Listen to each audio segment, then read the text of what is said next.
Hello, my name's Dana. I'm 34 years old. I'm a mother to a disabled child, my daughter Holly. I had Holly when I was in a relationship with my ex-husband.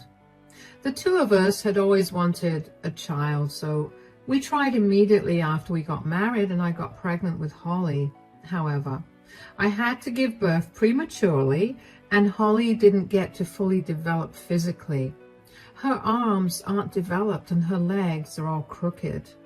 Anyway, it takes a lot more patience to raise a disabled child. The stress of it all got to my ex-husband and he asked for a divorce just a few months after Holly was born. I was devastated after that, and I barely made it out of the divorce alive. The only person that kept me going was my sweet baby girl.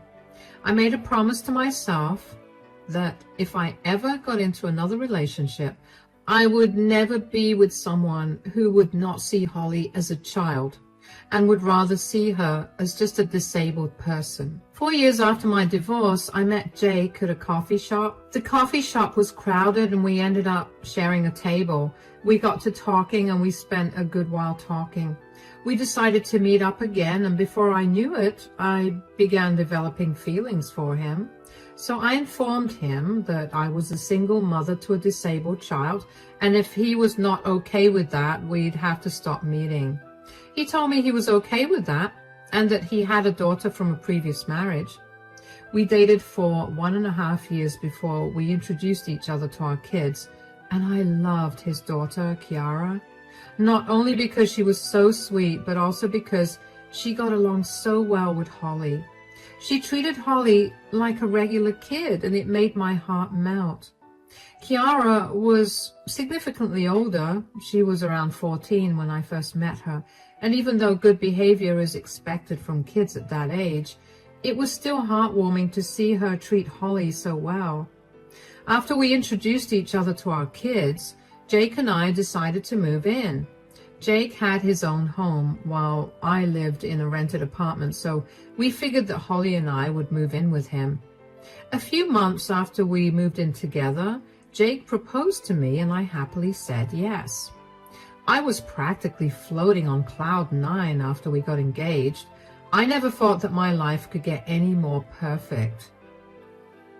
Around Christmas time of our 3rd year together, Jake asked me if I'd be open to taking a family picture for us to put on Christmas cards that he could send to his family and friends. Of course, I was on board with that, so we decided on a day to get the pictures to get taken, and when the day came, I got Holly ready.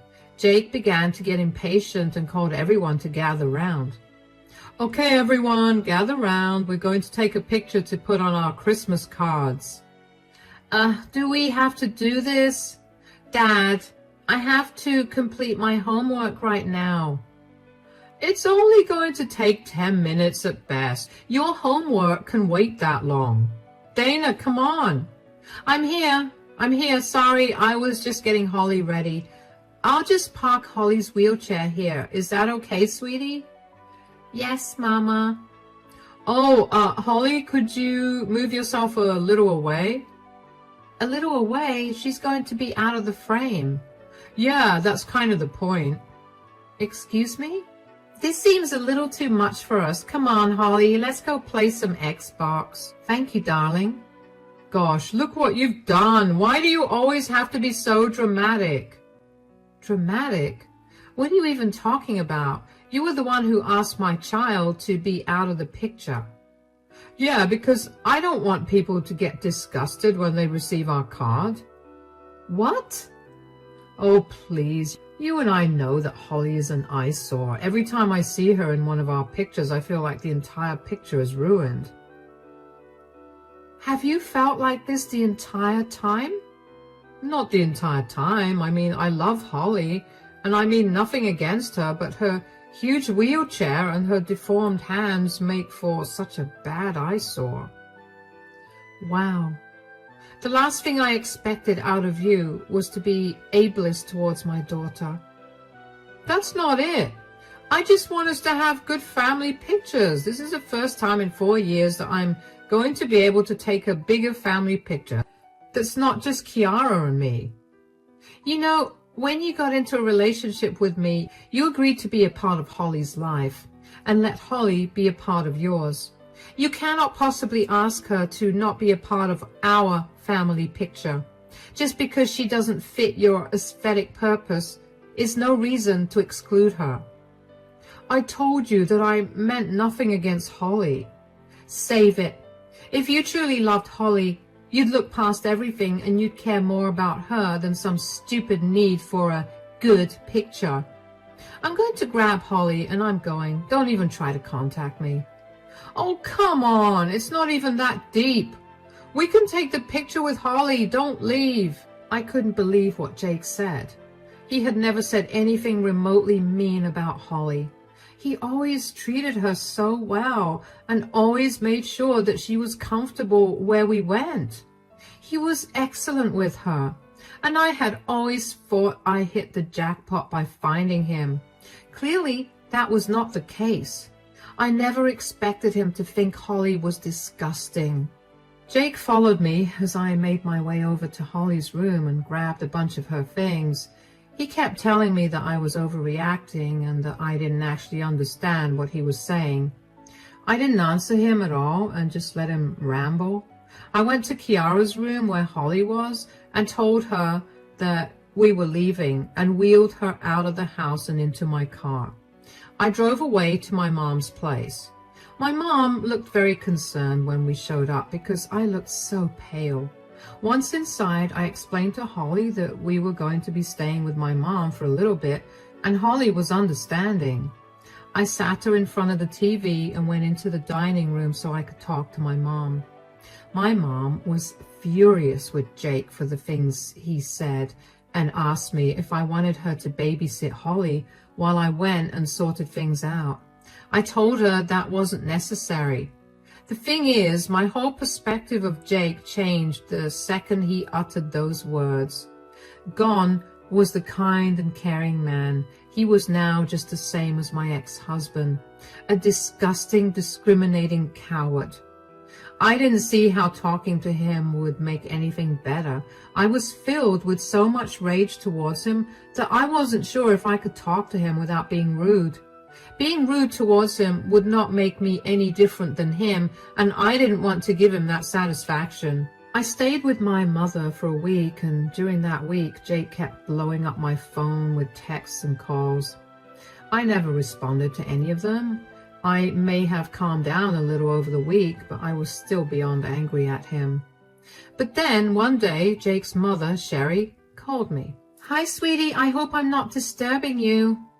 No, I just gave Holly a bath and now she's watching TV. That's good to hear. I just called you because I needed to ask you something. Yeah? What is it? Have you broken up with Jake? I don't know. We just had a huge fight and I'm staying with my mother right now. Right, that's what Jake told me. He told me that you got mad because he asked that Holly move a little to the right and you didn't like that. I know that it's not my place to butt into your relationship, but don't you think that it's a bit much to get so mad at that? Jake's struggling at home and he's been calling everyone to see if we got in touch with you.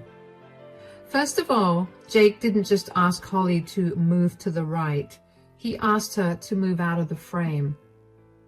Move out of the frame? Why would he ask that? Because he thinks that Holly is an eyesore that's going to make everyone feel disgusted. What?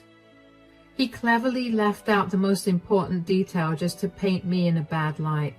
You can ask Kiara and she'll tell you that he wanted Holly out of the frame.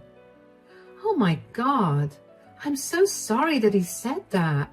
I never expected him to think that way. I never even raised him to think that way. I don't know where that came from either. He had never once displayed any signs of dislike towards Holly, especially over her disability. He used to always speak so highly of her whenever he met us. Or actually, now that I think about it, he was always bragging about how much care he took of her. Care? Oh no, he never took any care of Holly. We both decided from the start that we'd each only parent our kids and never the other. Oh, I had no idea. You know what? I'm going to do something about this. What do you mean? Because if you think that yelling at him or even just talking to him is going to change his mind, I don't want it. After talking to you today, I've realized just what a liar Jake is, and I don't want him to be a part of my life anymore. I'm fully on your side in this, but I don't plan on yelling or talking to Jake. I have a better idea. Just trust me, and don't break up with him as yet. But what are you going to do? Just hang in there. I'll call you in a few days and I'll let you know. I'm so sorry for assuming the wrong thing, by the way. But thank you for telling me the truth. You have nothing to apologize for. Jake was the one who manipulated his words, so it's okay. Take care until then. Bye. That phone call from Sherry was even more of an eye-opener for me. Clearly all the things that I thought Jake did for Holly because he loved her were not done out of love, but rather as a means for him to show off. The thought of that only made my anger flare up. The same girl that he was bragging about was too ugly to be in his pictures. The sheer audacity of that man to do that. And aside from that, he also conveniently left out what the fight was about. When I heard Sherry tell me that, it took everything in me to not be mean to her. She did nothing wrong to me. In fact, she was wonderful. She and I got along really well, and Holly loved her too. I knew that Sherry was only acting on information that Jake had given her. Jake knew how well Sherry and I got along, and I didn't know if this was his way of ruining our relationship. Given everything that happened, I wasn't too surprised that he'd be capable of doing that. What I didn't expect was for Sherry to be so on my side that she'd be willing to teach Jake a lesson for treating Holly so badly. I didn't understand why she felt so intensely about the issue as I did, but I chalked it up to her being a good person and someone who advocated for the disabled. While I was right about that, I didn't realize just how personal this issue was to her. A few days after my phone call with her, I got another call from her. I had been racking my brain about the ways in which she would take care of Jake, but I couldn't come up with a single thing. So when she finally called again, I couldn't have been happier than to find the answer that I was looking for. Sweetie, are you free right now? Yeah, why? Hold on, my mother wants to talk to you. Your mother? Why? Is everything all right? Yes, nothing to worry about. I was just telling her about what happened between you and Jake, and she wanted to talk to you. Oh, yeah, of course, I don't mind talking to her. Hi, darling. I'm Sherry's mother and Jake's grandmother. My name's Emma. Hi, Emma. My name's Dana, and Jake is my fiancé, for now at least. Sherry was just telling me about the mean things that Jake said. I'm so sorry that Jake said that. No, you don't have to apologize for anything. If you don't mind me asking, what kind of disability does your daughter suffer with? Well, she didn't get to fully develop in my womb. Her hands didn't develop, and her legs are crooked. She'll get into braces soon, but the doctors did tell us not to hold out much hope for that. I understand that. It must be really hard for you to see your child not getting the same treatment and opportunities as everyone else. I can't even begin to express how much that hurts. And hearing Jake say the same things that you know your daughter is going to hear in the future must have stung. Yeah, I want my daughter to grow up in an environment where she feels loved and accepted for who she is. I already know she's going to face a lot of issues in the future, so at the very least, her home should be a safe place. And if Jake himself thinks this way about her, then I'll never be able to give my daughter that. You're an amazing mother. I wish my parents were even half as kind as you. What do you mean? Polio took away my ability to walk, so I'm disabled now, which is why I wanted to talk to you. I made sure to raise my kids to be nice towards everyone, and my kids have done the same to their kids. I couldn't fathom why Jake would say something like that. I wanted to ask you if I could meet your little one. Oh my, of course you can. I'm sure she'd feel wonderful when she sees someone else who's just like her. I'm sure she'll feel that way too. Lord knows that I wanted that when I was younger. I'm hosting a birthday dinner for my 87th birthday this weekend. Why don't you two drop in? Oh, are you sure? I don't want to intrude on a family gathering. You will not be intruding at all. Just don't tell Jake anything. I'm going to humiliate him, and he's going to be crying for forgiveness. I've had a lifetime of discrimination and bullying because of my disability, and I'm not going to let someone in my family do to a child what I had to go through. Thank you so much, Emma. This really means a lot to me. Of course, sweetie. Now, I have to go take a nap, but take care of yourself. I can't wait to meet you. I can't wait to meet you either. Take care. I couldn't believe that I didn't know that Jake's grandmother was alive. You'd think it would come up in some conversation during our 3 years of being together, but it never did. It's even more alarming because Emma was disabled, and that would have been a great way to engage with Holly. Regardless, I was just glad that Jake's family was so much better than him, but the fact that they seemed to care more about Holly than Jake did, without even knowing her that well, made me incredibly sad. Why didn't Jake just talk to me about his feelings instead of stringing me along this way for so long? That's something only cruel people are capable of. When the weekend came, Holly was practically buzzing with energy. There was nothing Holly loved more than dressing up and going to a party. I didn't tell her that Emma was in a wheelchair just like her because I wanted her to be surprised when she saw Emma. I was sure she was going to be really happy to see someone who was older in a wheelchair just like her. When we got to Emma's house, one thing was clear. Emma was made of money. We pulled into the driveway of the fanciest house I've ever seen, and I had to double check that I was at the right address. Anyway, Emma and I made our way into the house, and I was immediately greeted by the sight of a pretty big number of guests. None of them noticed me. Only one of them did. Jake. Jake's face paled, and he started trembling when he saw Holly and I there. He quickly made his way towards us. Dana, oh my God, what are you doing here? Why do you care anyway? Can you not be difficult with me right now? I haven't heard a word from you for a week, and now you just show up to my grandmother's birthday dinner? Do you have anything to say for yourself? I don't have to say anything. You are the one that needs to apologize. How did you even know about this dinner? She knew about it because I invited her. Hi, Dana, darling. How are you? I hope you didn't have much trouble finding the house. I'm doing good. And no, I didn't have any trouble with finding the house. How are you? I'm great. I barely feel like I'm a day over 60. Happy birthday, by the way.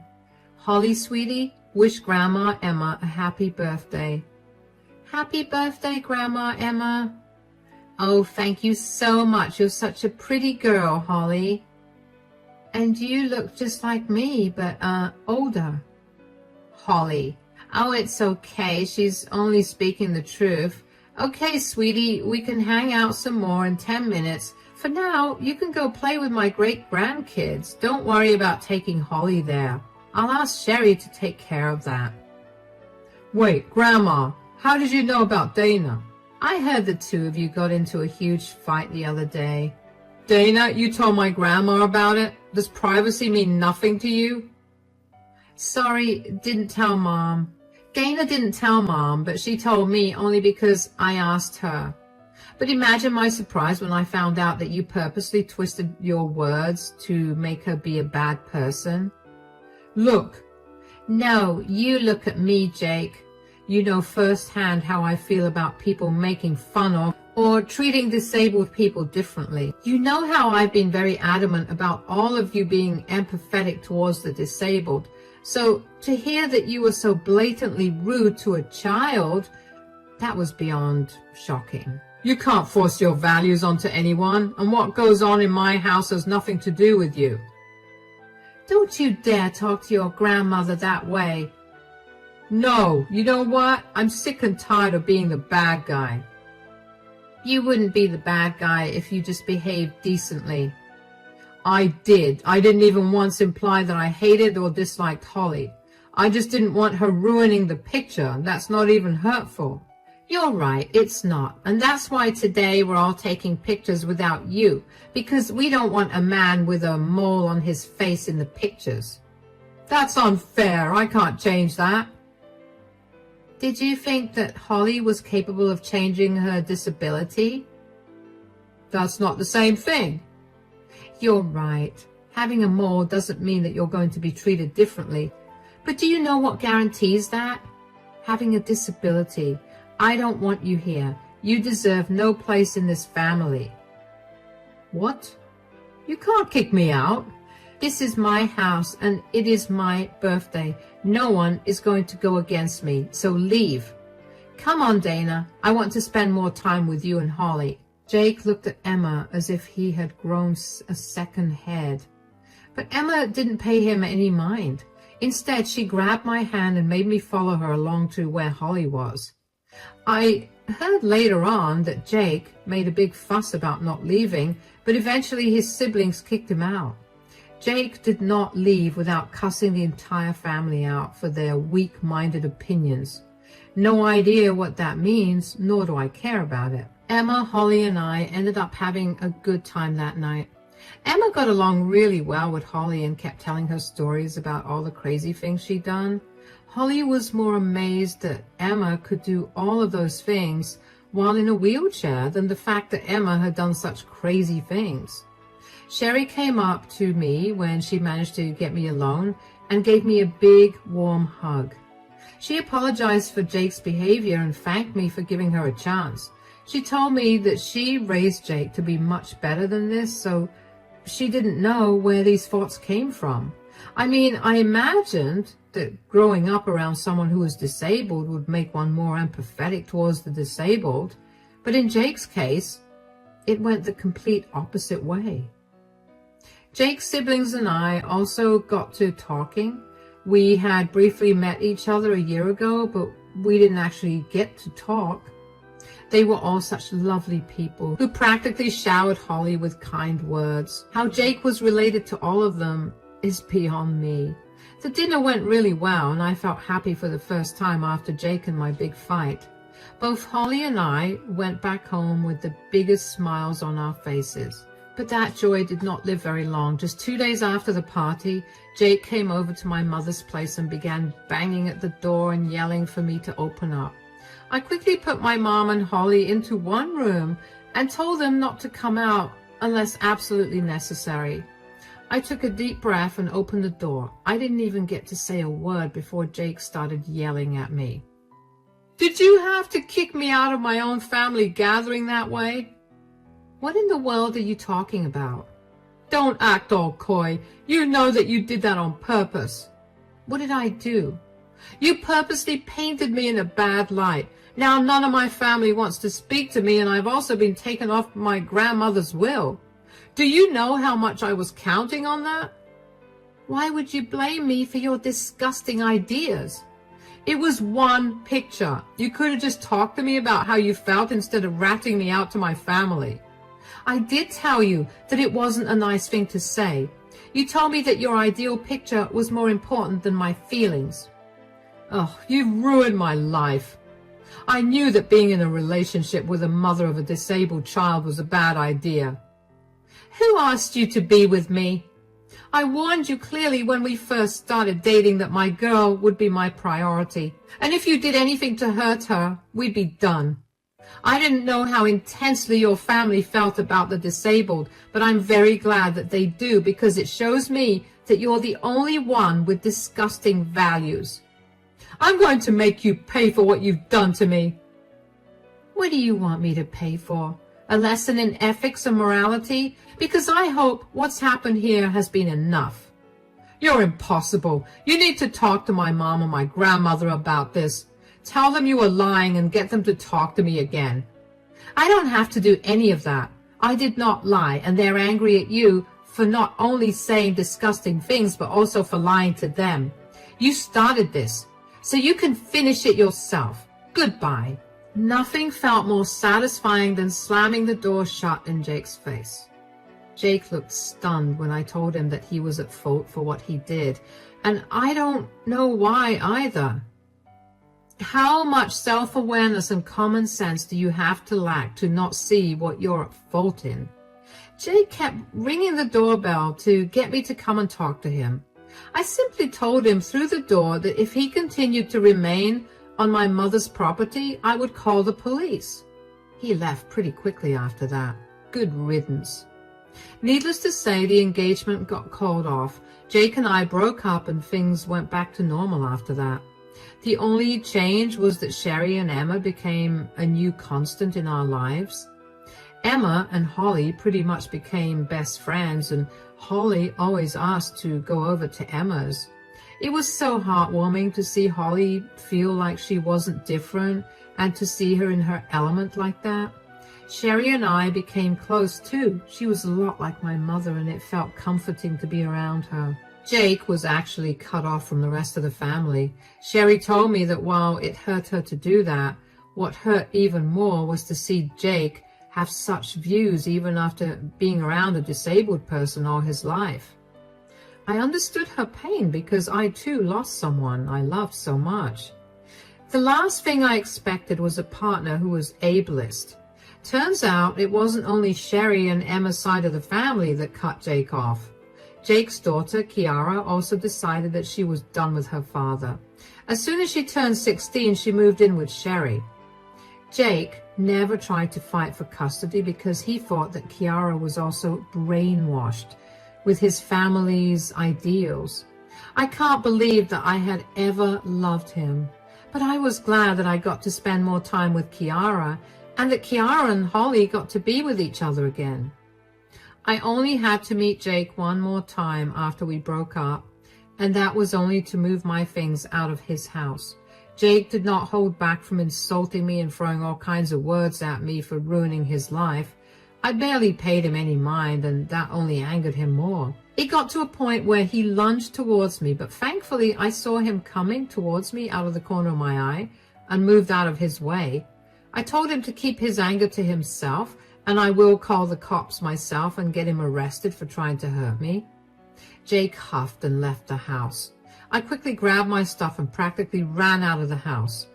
Only after I was a safe distance away from Jake's house did I finally break down. I hadn't shed a single tear since everything that happened, but him almost laying his hands on me was the final straw. Of course, I got a restraining order against Jake because I didn't want him to get anywhere near me or Holly. Sherry and Emma were furious when they heard about what Jake had done, and only reached out to him to let him know that if he tried anything more, they were going to contact his uncle, who was his boss, and they would get him fired.